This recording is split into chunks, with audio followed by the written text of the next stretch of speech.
Siberia e Greqisë, njihuni me fshatin grek ku dimri zgjat 7 muaj dhe ku borë bie edhe në fund të qershorit.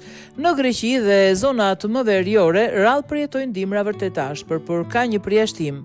Kato, Nevrokopi, temperatura aq të ulta regjistrohen aty çdo vit sa prej kohësh fshati është pak gëzuar.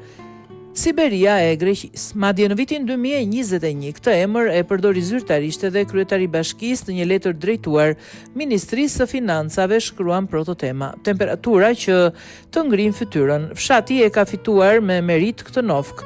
Në Krishtlindjet e vitit 2021, termometri tregonte -11 gradë Celsius. Në natën e ndërimit të viteve 2019, temperatura zbriti edhe më poshtë, në -21 gradë Celsius.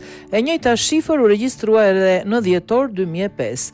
Në janar 2017, banorët e mbyllën muajin me -18 gradë Celsius. Shpesh përmendet pretendimi se temperatura ka shkuar në -28 gradë Celsius, por kjo nuk është verifikuar kur zyrtarisht.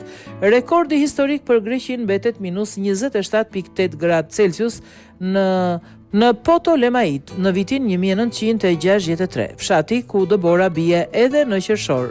Ajo që e veçon Kato Nevrokopin nuk është vetëm i ftohti, por sa zgjat ai. Dimri mund të zgjas deri në 7 muaj. Në vitin 1996, për shembull, në zonë Radëbor në fund të qershorit, ngjarja ishte kaq e pazakontë sa u përfshisi pyetje edhe në emisionin Kush do të bëhet milioner. Pse është kaq ftohtë? Meteorologët japin shpjegimin.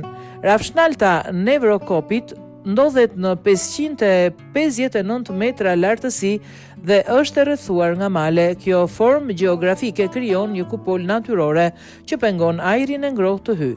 Si pasojë i ftohti ngelet i bllokuar për shumë ditë, madje për shumë muaj. Kjo mikroklimë veçantë jep zonës kushtet që potencialisht i ngjajnë stepave siberiane. Jeta e përditshme në acarin ekstrem. Rreth 2157 banorët e Kato Nevrokopit janë të mësuar me dimër të gjatë. I ftohti fillon në tetor dhe zgjat deri në prill, ndonjëherë edhe në maj. Dëbora mund të arrijë deri në 2 metra. Sipas banorëve, problemi më i madh nuk është shiu apo bora, por faturat e kripura të ngrohjes. Patatja që e bëri Nevrokopin të famshëm. Klima e ashpër e ka sjell edhe diçka të mirë. Patatet e Kato Nevrokopit janë të njohura në të gjithë Greqinë dhe Europën, të certifikuara si produkte me origjinë të mbrojtur që nga viti 2002. Dëbora e gjatë nuk lejon mbjellje të dyfishta, gjë që jep tokës kohë të rigjenerohet. Nga ana tjetër, i ftohti bën patatet më të forta, më të pasura me amidon dhe me shije më të veçantë. Kjo është arsyeja pse varietetet spunta, agria dhe lizeta janë bërë simboli zonës.